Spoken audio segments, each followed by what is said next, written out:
Lo, the angels shall come forth and extol the virtues of a mighty warrior, Josh!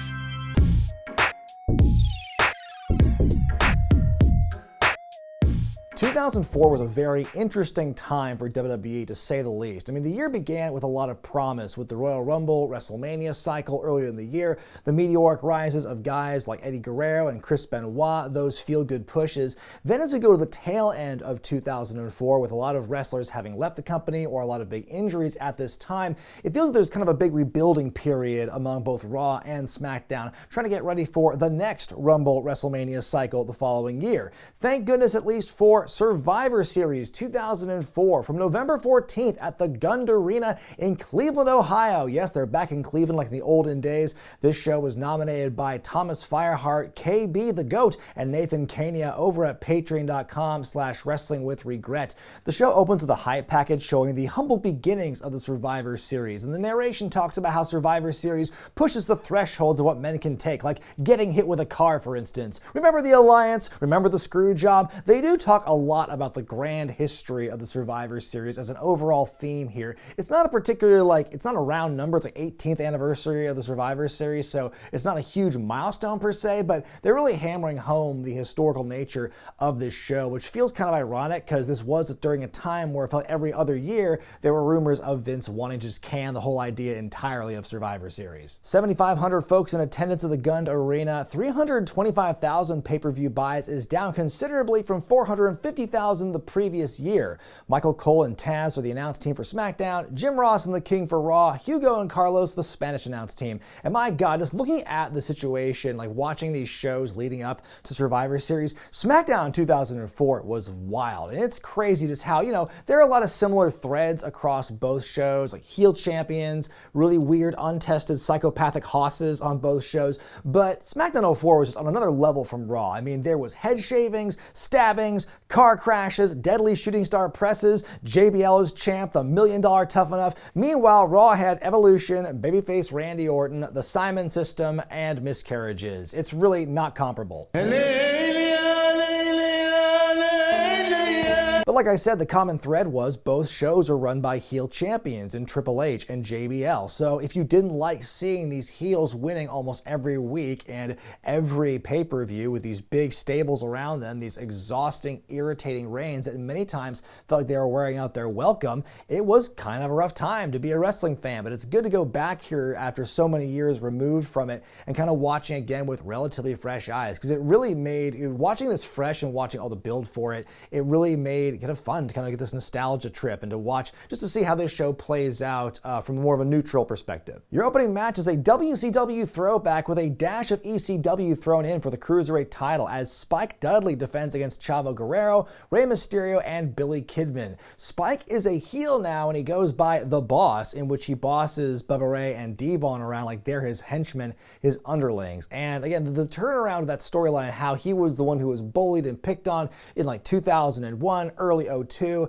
by those two guys, for him to have the shoe be on the other foot and he's the one kind of bossing them around as the Cruiserweight title, Cruiserweight champion. It's a pretty good visual, pretty interesting twist on that. Meanwhile, Billy Kidman is now being booked as this willingly unsafe worker because now his shooting star press has a reputation for being dangerous. Well, it kind of already had that reputation, but then a couple of months before this show, in a match with he and Chavo, he gave Chavo a legitimate concussion and took him out of action for a couple of months. And now the storyline is Kidman is trying to really not accept the blame for it, and he wants to take people out with the shooting star press again. My God, he'll kill people with a shooting star press, and he just wants to keep doing it a really weird angle and keep kneeing people in the side of the head. What an asshole. Chavo going after Kidman to start things off. Spike and Kidman are briefly taken out, so we get some Ray and Chavo magic. Always love seeing them. Ray with a Hurricane Rana off the top to the apron and landing on the outside. My God. Chavo countering a wheelbarrow, hucks Ray out of the ring and back onto Kidman. Dive by Chavo. Spike goes for one, but everybody nopes him. Spike does stay aggressive in this thing. Seems to have an answer for a lot of Ray's offense, but then he's the victim of this three-man Tower of Doom.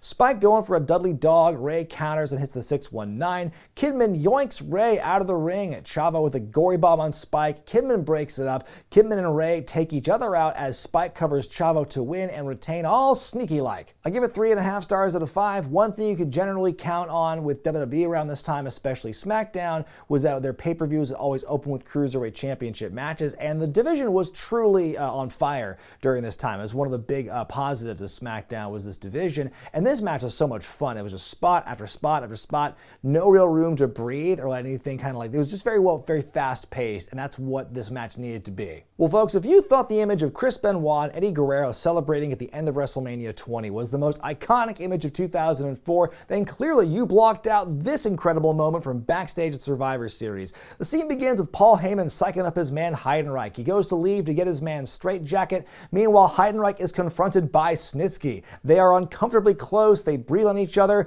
"I like your poetry. I like what you do to babies. I'll see you later." Oh my God, this is incredible. It is just so artistic. Every time I see this or I talk about it on this channel, my soul just fills up with laughter and mirth. A 4 out of 5 star segment every time. Up next, a match for the Intercontinental Championship as Shelton Benjamin defends against Christian, who's debuting the waterproof blonde version of You Just Close Your Eyes as his theme. And of course, he's accompanied by his problem solver, Tyson Tomko. Shelton won the IC belt from Chris Jericho the previous month at Taboo Tuesday, which set off this really impressive singles reign, or it was kind of the apex of his singles run after he and Charlie Haas broke up. And boy, Jim Ross is doing his best to sell Shelton on commentary here, saying, "Folks, this is the beginning of something really great for Shelton Benjamin. Boy, you just wait till you see what we do with him." And the spoiler alert, nothing really comes of this push from Shelton Benjamin. This is about as much stock as he will really get in his career, or as much momentum as he'll get, I feel, is this early singles run. Some nice mat work to start things off, but Shelton clearly winning on points here. Shelton skins the cat a la Ricky Steamboat in '87, hits a springboard blockbuster not a la Steamboat. Just a very impressive early run by Shelton until Tomko with a well-timed distraction that allows Christian to check him into the barricade. Christian wearing Shelton down, Tomko taking more shots at the champ. Christian with some head slaps, but Benjamin's had enough. He throws Captain Charisma chest first into the turnbuckle and makes a comeback. Shelton countering a reverse DDT attempt into a reverse slingshot suplex, DDT by Christian, and a very close 2 count before the kickout. Tomko slides the belt into the ring and distracts the referee. It backfires. Shelton almost wins. Then Tomko hits a big boot. Shelton still kicks out of it. Shelton counters the unprettier into a T-bone to win and retain. I also give this one 3.5 stars out of 5. It was a great showing by Shelton, and I think that Christian was this really good foil for him, and the 2-on-1 element really putting over just how popular and how good Shelton is. It really solidifies this run for him as this really credible mid-card guy, a mid-card babyface.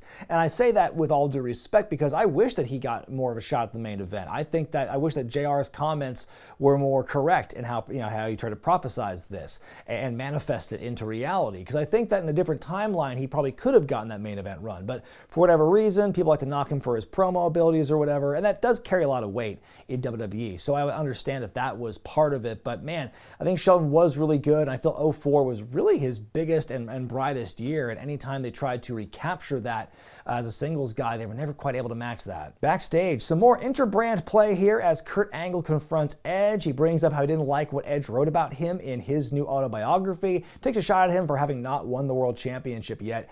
Angle goes to leave, but then he meets Eugene, and Eugene rattles off some factoids about Kurt, but then does the "You suck" chant. Kurt just walks away, and boy, it's going to be a different story once they feud next year. On we go to the first of 2 classic Survivor Series matches here. They bring up the classic, old school style Survivor Series match, which we also did last year, but didn't make a big deal about calling it classic anymore. Anyway, it's going to be Team Angle, Kurt Angle, Luther Reigns, Mark Jindrak, and the U.S. champ Carlito Caribbean Cool versus Team Eddie. That's Eddie Guerrero, The Big Show, Rob Van Dam, and a 4th partner to be named in just a moment. First of all, we got to talk about one of the big storylines that took place earlier this year. The Big Show is newly bald. Of course, Kurt Angle, back from his stint as a GM of SmackDown, full-time competitor again, and he's got Jindrak and Reigns as his heavies.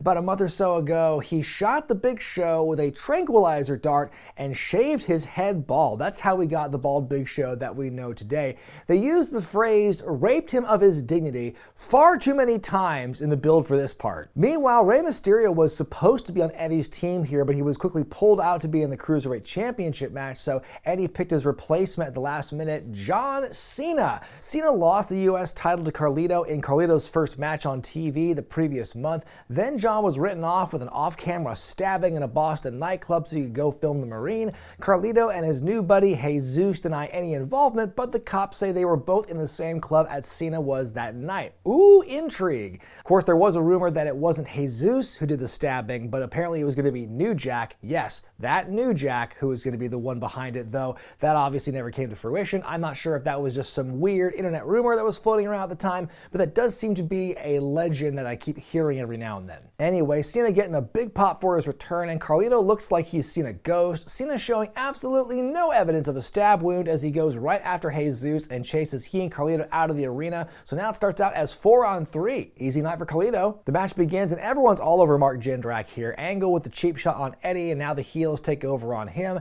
Eddie takes a lot of heat before he hits a Hurricane Rana and tags in RVD. He's on fire, but Angle catches him and uses the ropes in the roll-up for RVD to be eliminated. Eddie quickly rolls up Jindrak, using the ropes himself to eliminate him. Luther Reigns never ate peas before and goes after the Big Show, who overpowers him and hits a chokeslam to eliminate him. Angle grabs the previously injured ankle of Show, but he powers out. Angle's had enough. He goes to run off, but RVD cuts him off from the back. Great facial expression by Kurt here when he knows he's been bested. Kurt walks into the FU, then takes Eddie's frog splash. Team Guerrero wins. RVD comes back and he takes a bow. I'm going to give it 2.5 stars out of 5. There were some pretty fun moments in spurts in this matchup, but it was a pretty one-sided affair, mostly just to herald the return of John Cena, who of course is going to go on his meteoric rise to become the new guy on SmackDown for a while at least. Eddie and Angle did great here. A lot of else what we saw though is simply window dressing. The coach is backstage with Maven, the former Tough Enough winner, still climbing the ranks. Coach is all like, "Man, you suck. Are you sure you deserve to be in this main event match?" Maven says he's got what it takes, but then Snitsky jumps him from behind and throws him into the Synchro-Light. Maven is a bloody mess now, and for the cherry on top, Snitsky has the greatest grunt of all time. Get your ass up! Come on!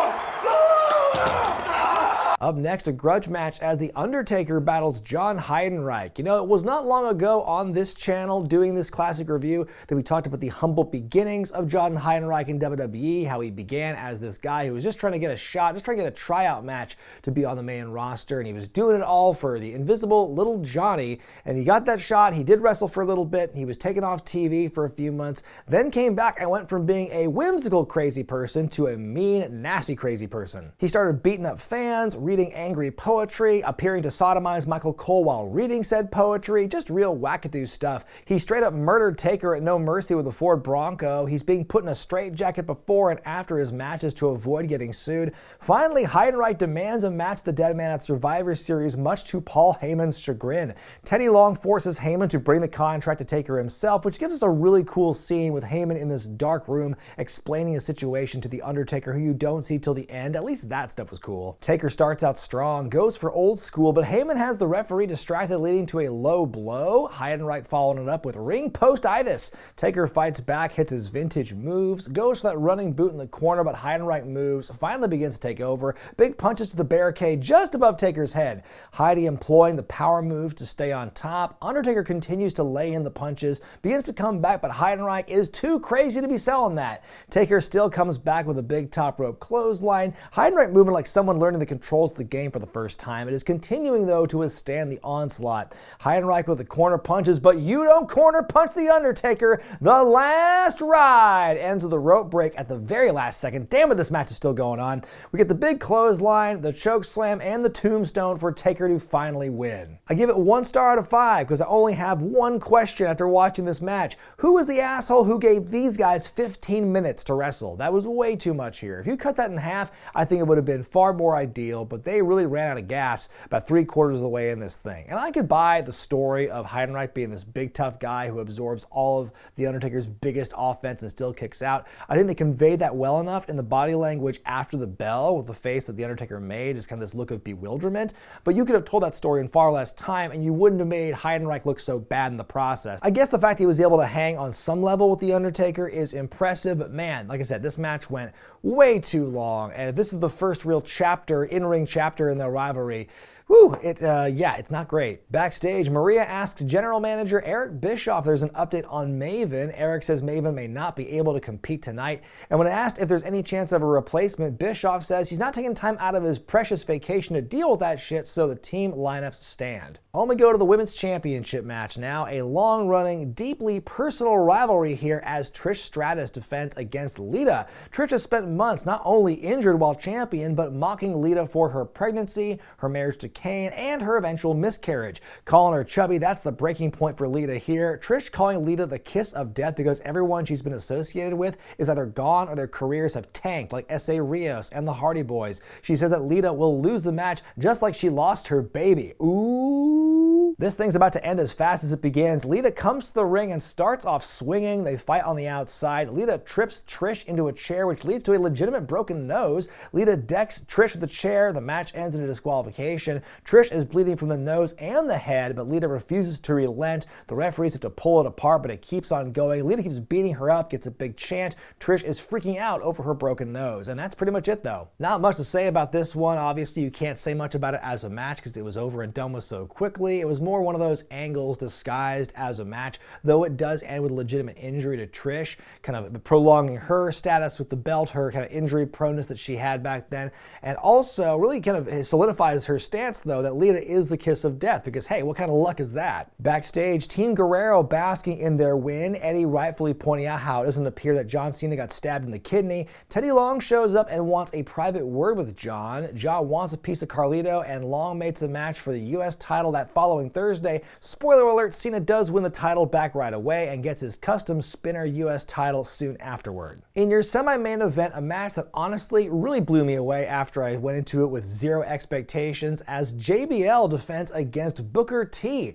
Booker's a recent transfer from Raw. He rebuked an offer to sell out by JBL a few weeks ago and pinned him in a championship showcase tag match on SmackDown. First time JBL had been pinned in months. He beats Chief of Staff Orlando Jordan to get a title match at the pay-per-view as well. Meanwhile, backstage interviewer Josh Matthews is getting involved in the storyline as well. For weeks, he's been getting picked on and bullied by various wrestlers doing his interviews. Finally, he can't stand no more. He gets in a tag match alongside Booker against JBL and Jordan, and he actually wins for his team. The ex-WF alum wins big. Also in the build for this, JBL's got a great promo where he talks about how he and Booker came up together along the same paths in America and in overseas, and a great line by JBL saying the only reason Booker T became a 5-time WCW champion was because JBL was never in WCW. And he follows up by promising and guaranteeing that he will win the championship or win the match to retain, or he will never be seen in WWE again. And right there, doesn't it just spoil the ending for you? The match starts out with some physical exchanges. Booker's got the upper hand, but JBL with a cheap shot and works him over, throwing him to the outside. JBL will getting tripped on the announce table here.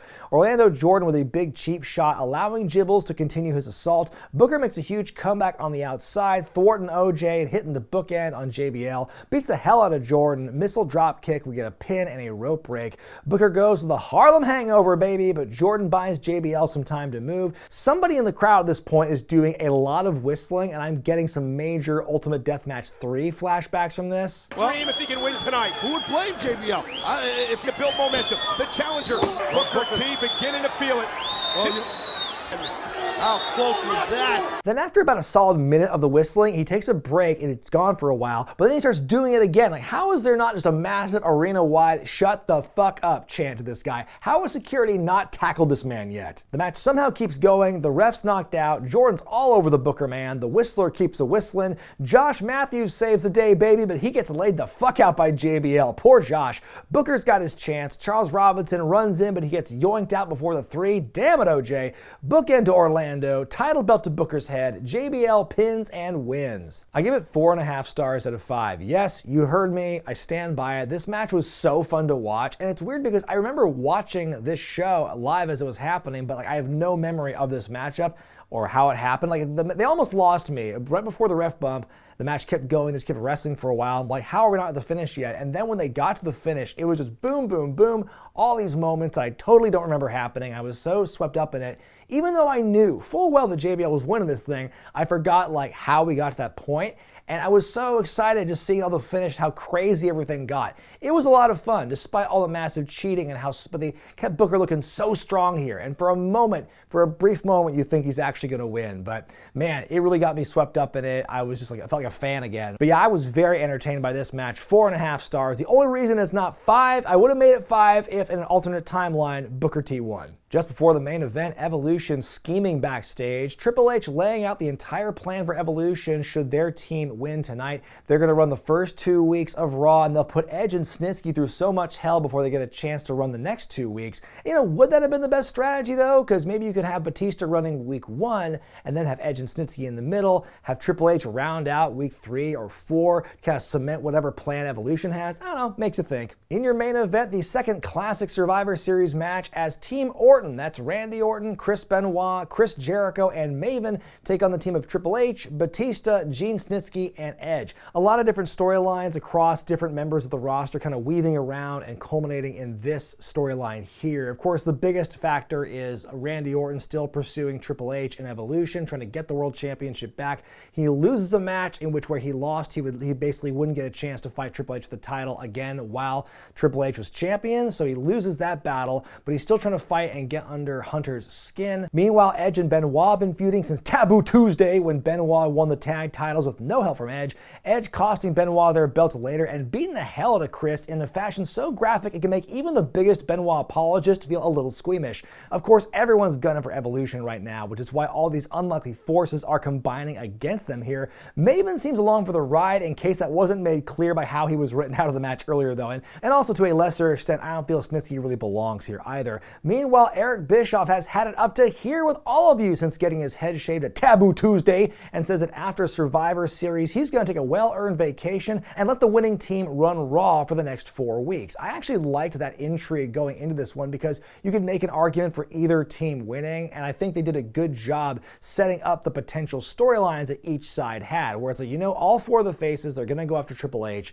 That's a given, but then what about the heels, especially the ones who aren't part of Evolution, like Snitsky and Edge? They both have selfish motivations and they want to win to get a title match with Triple H. So I like the fact they were kind of teasing that side of it as well. Like, oh, it might just be heels versus heels for a bit because everyone's gunning after Triple H. So that was a pretty good way to book it, I think. But they are definitely moving the wheels on Batista's face turn at this point, folks. They literally have Batista holding Triple H's belt backstage and getting a taste of the gold. Get a load of Randy Orton's hideous tights. Big ol' arrow right to his junk, folks. Maven is still out, so the match already begins at 4-on-3, kind of similar to the other Survivor Series match tonight. The guys are all swapping in and out fairly quickly, about a minute or so at a time. Benoit goes on a big run, attacking left and right, suplexing hither and yon, suplexing Edge onto H, then somehow flying headbutting them both, which seems very impossible to do. The sharpshooter is broken up by Snits, the crossface broken by Bats, pedigree to Benoit while the referee is distracted. Edge drapes the arm and eliminates him 4-2 now. H and Snitsky then argue over who's in the match next until it gets kind of shovey. Batista and Snitsky argue as H is caught in the walls of Jericho for a bit.